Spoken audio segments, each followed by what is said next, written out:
Hey guys, welcome back to another tutorial, and in this video I'm going to show you how you can use an ESP32 to control a stepper motor like this.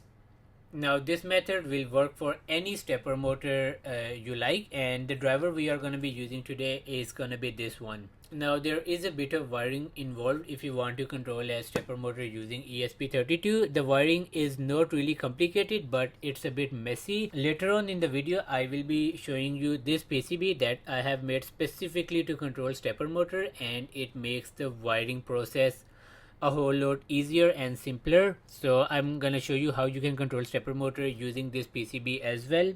But to start off, we are gonna control the stepper motor using a simple ESP like this. Now of course you can also control servo motors like these ones using ESP as well, or a DC motor, something like this. This is a vibration motor, but the method to control those is obviously different. I'll be making separate tutorials on that. The code I will be sharing with you guys today is for specifically to control a stepper motor. Now ESP32 and microcontrollers in general, they come in all sorts of shapes and sizes. So if you can see over here, this is an ESP32, this is an ESP32C series, which is really small. It's only this tall. And then we have Arduino Uno, this ESP with the custom PCB I've made, and this is an ESP32 S3. The process I'll be sharing with you guys, it's gonna be exactly same for all microcontrollers, but today we are gonna be using ESP32 S3. So I'm gonna move everything else to the side for now. Now the things you need to control this stepper motor are, of course, first up you'll need your microcontroller. Next up we want a motor controller. Now motor controller also come in various shapes and sizes, but the one we're going to be using today is this one. Then of course you need your stepper motor. This one is a hand post, 1:100 reduction motor, so this one has a lot of torque. We're going to be controlling this stepper motor. I'm going to place it over here. These are the wires for the motor, so I am going to attach the wires over here. Then we need to make connections for this motor controller with the ESP32 chip. For that we are going to be using some jumper wires to start off. So we'll be using these jumper wire cables, so I'm gonna put them over here as well. Then we're gonna need a battery. Now as you can see over here, this motor controller, it operates at 9 volt to 42 volt DC. I'm gonna power this up by using this 20 volt battery over here. So I'm gonna put it over here as well.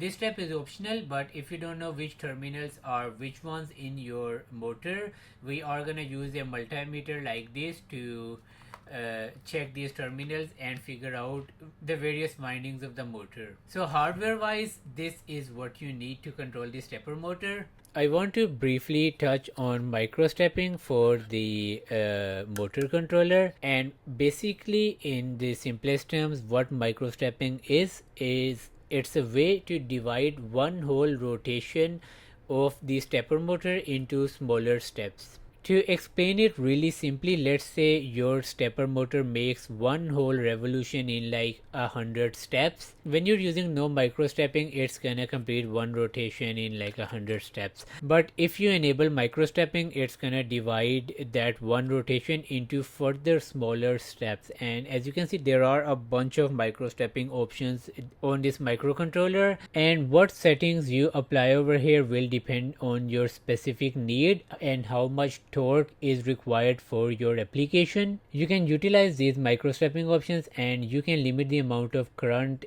by using these switches on top over here. The first 3 switches, they control the microstep function, and the other 3 switches, they control the current. These are the microstep options I'm using for my motor controller. These are specific to the motor I'm using. If you're using a simple NEMA motor or just a standard stepper motor, these options might be different for you. On the software side, to upload a program to your ESP32 microcontroller, we have 2 options, and I'm gonna show you both of those options. The first option to program the ESP32 chip is Arduino IDE, which you can download from this website over here. So you can simply go to this website, you can choose your operating system and you can download it from here. The second option and the option I'm going to be using today is going to be Visual Studio Code with Platform IDE installed. Now to download Visual Studio Code, you can simply go to this website and it's free, you can download it from here. After that, to program our microcontroller, we need Platform IDE installed in our Visual Studio. You can do that by, once you have started your Visual Studio Code, you can go to libraries over here.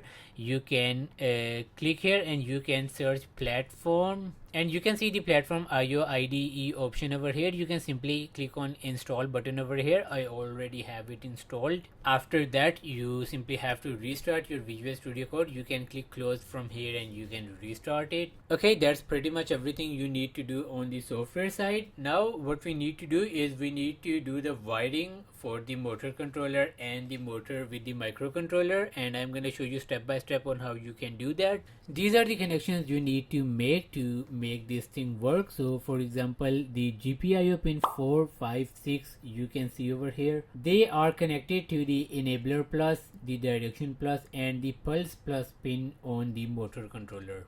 And you can also see the ground pin is connected with the pulse minus, the direction minus and the enabler minus pins on the motor controller. So these are the GPIO pins 4, 5, 6, and then the ESP32 S3 I am using, it has 3 ground pins which are here, 1 ground pin, and then the other 2 ground pins are over here. These 2 pins are also ground, so I have 3 ground pins which I am gonna connect over here to the enabler minus, the direction minus and the pulse minus pin.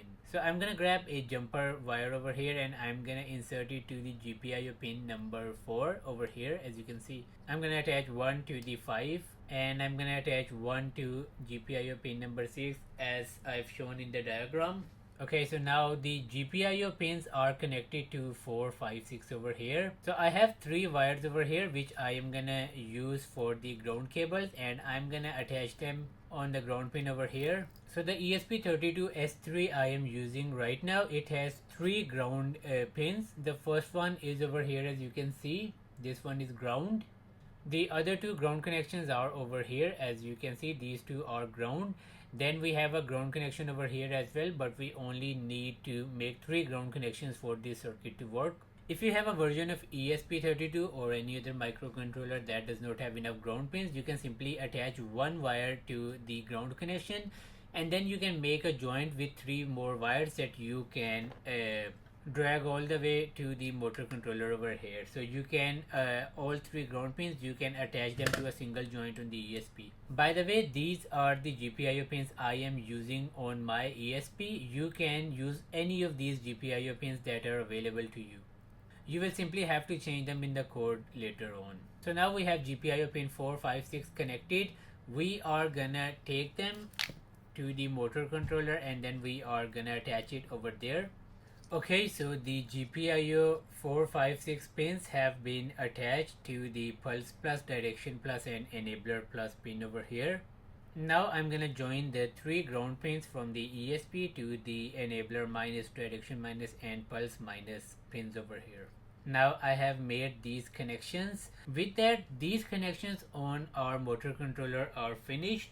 Now we need to attach these 4 winding wires from the motor. These wires are for the A coil and for the B coil. Now the stepper motor they will have 4 wires, or sometimes they have more than 4 wires, but you will need 4 wires to control this. Now we have to find out of these 4 wires which ones are A plus, A minus and B plus, B minus. You can use a data sheet to look this up, but if you are not sure which ones are which still, then we can use a multimeter to figure that out. So I have my multimeter over here and I have these 4 coils from the motor.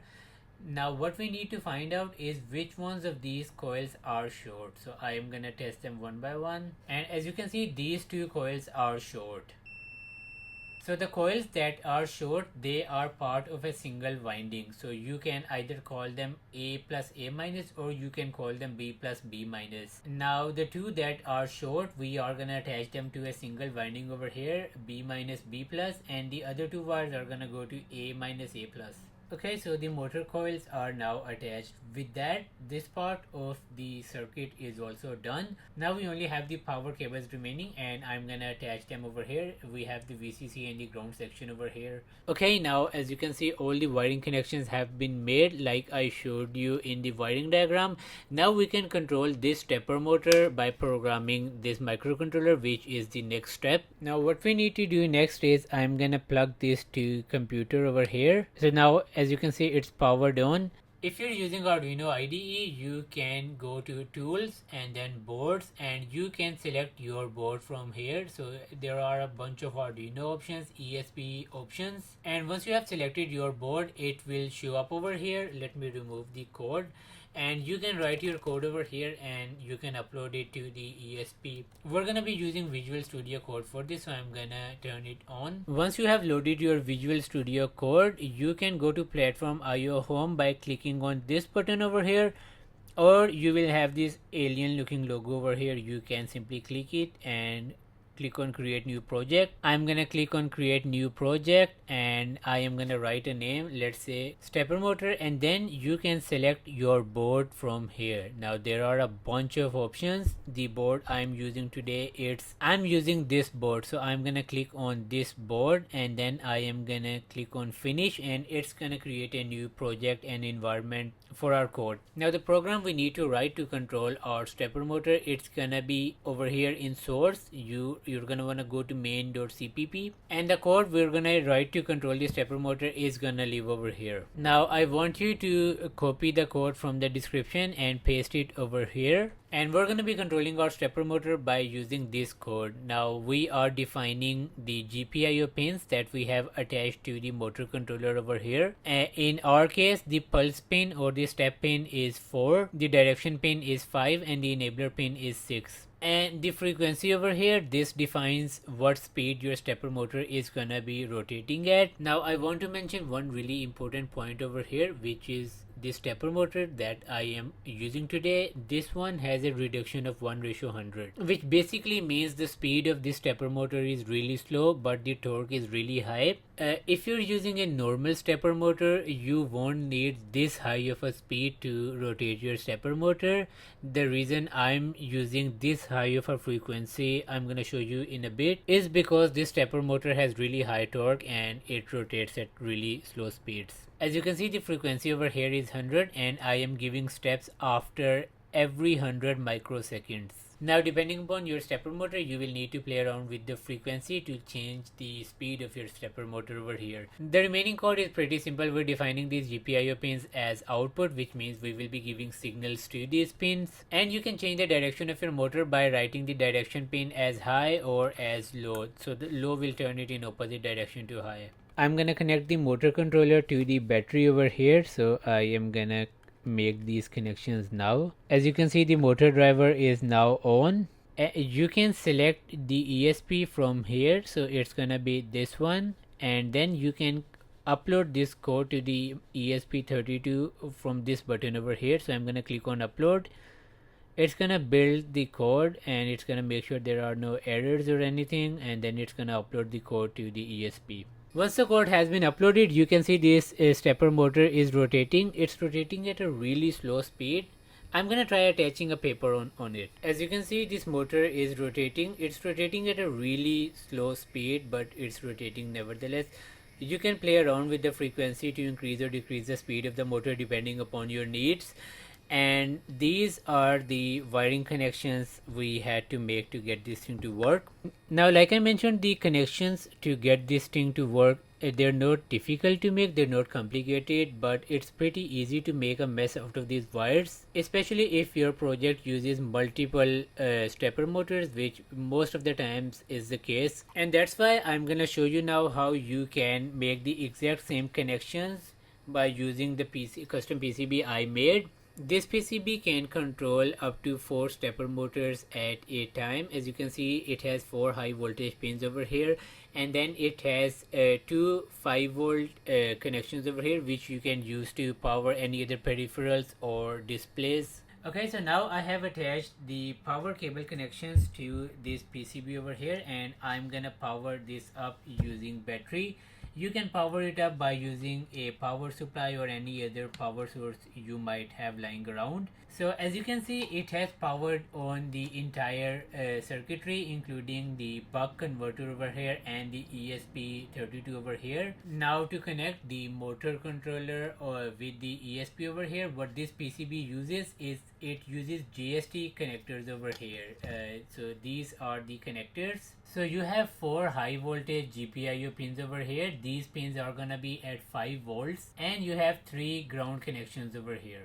So I'm gonna attach the ground connector over here to the ground pins.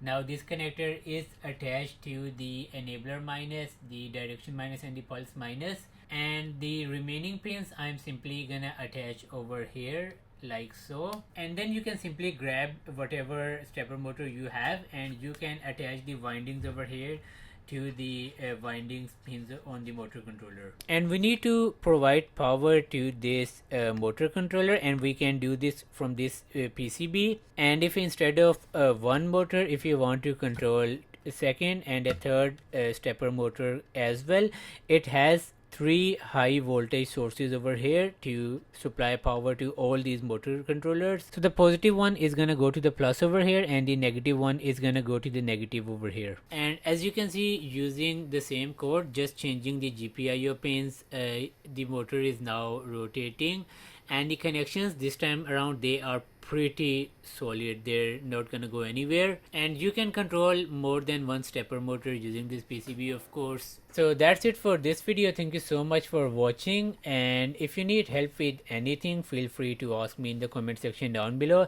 If you need help with this PCB, you can also ask me in the comment section down below, and I'll see you in the next one. Cheers.